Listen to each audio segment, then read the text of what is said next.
How do, and welcome back. Well, I've built myself an antenna. It's just a wire antenna. It's about 20 metres long. Well, it is 20 metres.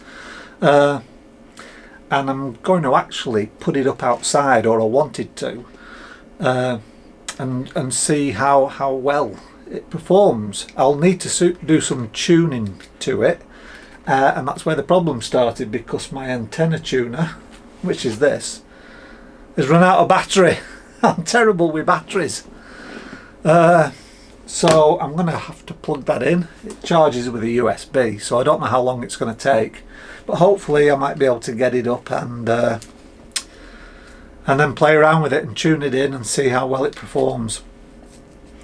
But it should be better than the one I've got now, because it's actually what's called a full length antenna, so it should give me about 4 bands, possibly 5 bands that I can transmit on with a low SWR. So yeah, I'm just gonna have to plug this in, wait for it to charge up. Hopefully it won't take too long, and then I can try and put this up this evening. Otherwise it's probably not going to be for a couple of days, because it's going to be raining for the next few days, so not to worry. So I thought I'd have a taste of some biltong, because it's now been 3 days, about 3.5 days since I started this, and the smaller pieces, let me show you, the smaller pieces, they're still a little soft, but they're starting to dry up, and I like it when they're a little soft. They're a bit more juicy inside. Oh, let me just open it. As you can see, they look a lot different from when I put them in, and they were all like a bright pink colour. These are all black now, and that's the one I'm thinking of sampling. 3 days in, I'm thinking of eating this one. As you can see, all the coriander's on there. Well, hopefully you can see, and it's just right. It's still dry, but there's still give to it. So this is the one I'm going to try and eat. These ones, the bigger ones, they still need another day or two. Far too moist. It's all an art and a science. Some people like them more dry, some people like them more moist. I'm a little bit in between, but I do prefer it on the moist side. So let me get my big knife. I'm going to slice into this and see what it tastes like. And as it's biltong, I'm going to enjoy a Castle Lager from South Africa. Enjoy that with my biltong. So I'm just going to go and get my knife. Hold on a second. Right, we're back. I must admit that biltong box uses absolutely zero energy. Mind you, it's only a computer fan. I've been powering it just off a little power bank like this for you use for smartphones. It had 4 lights, when it shows you the charge. It had 4 lights shining, and there was still 4 lights shining when I've actually plugged it in now to the power bank again. But yeah, it's absolutely uses no energy whatsoever. So if you're thinking of doing this and you're concerned about the energy cost, obviously with what's going on in the UK, it uses nothing, because it's just a computer fan, that's all. Anyway, let's get this sliced open. So I've got it on the chopping block, and I'm going to cut it in the middle first, see what it looks like.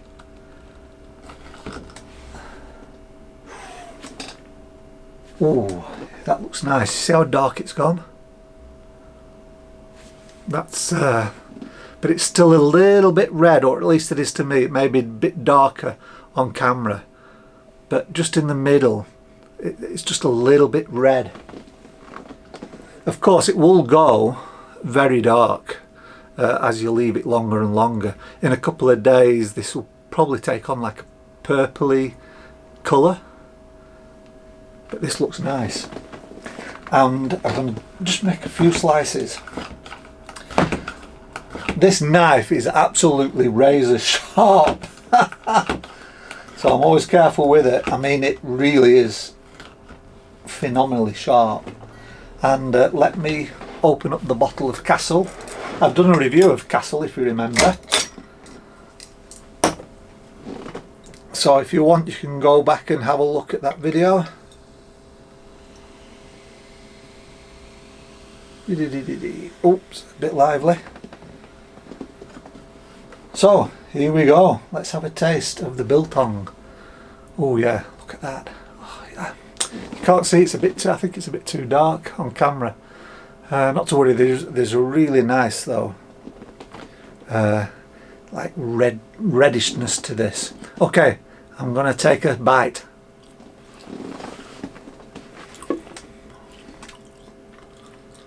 Oh yeah. Mmm. Oh.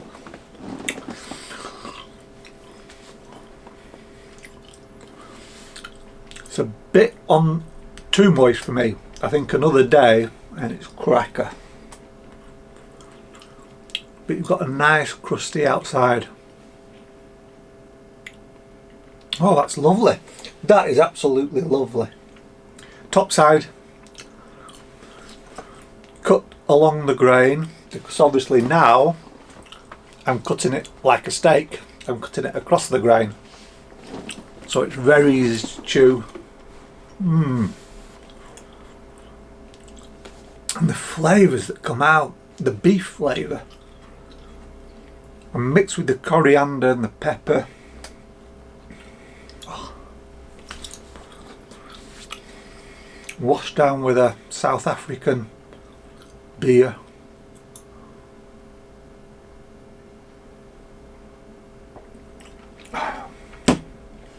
Not the world's best beer. It's like a macro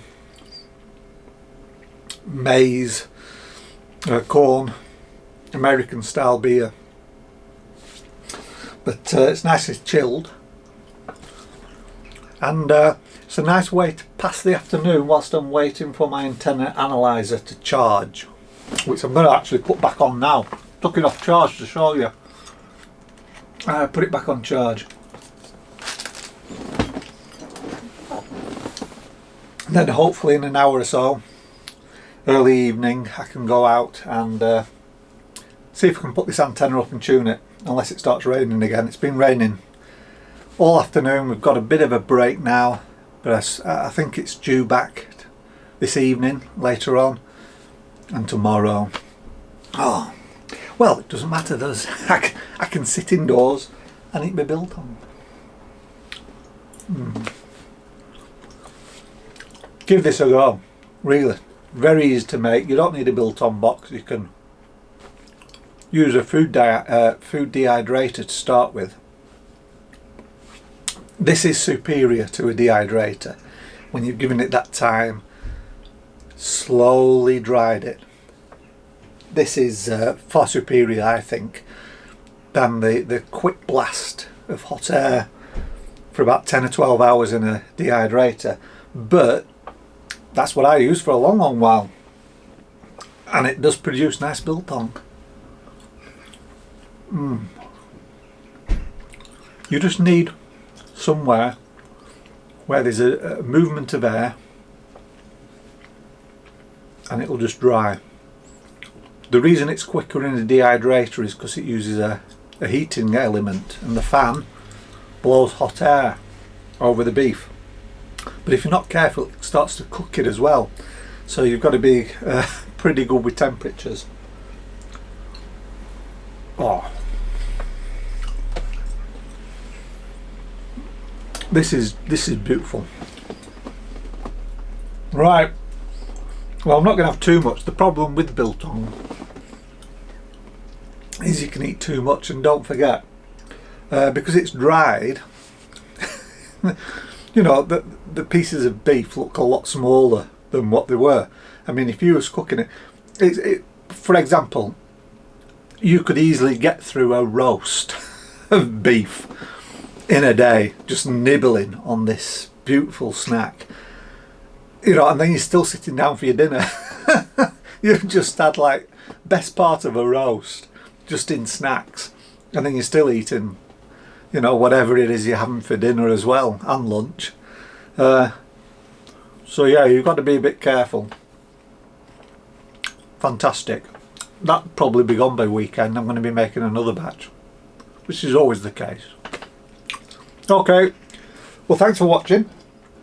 As I say, I've done a review on Castle, so have a look in my history, and you'll see my review. As I say, it's not the best beer in the world, but hey, I'm eating Biltong and it's South African, so why not?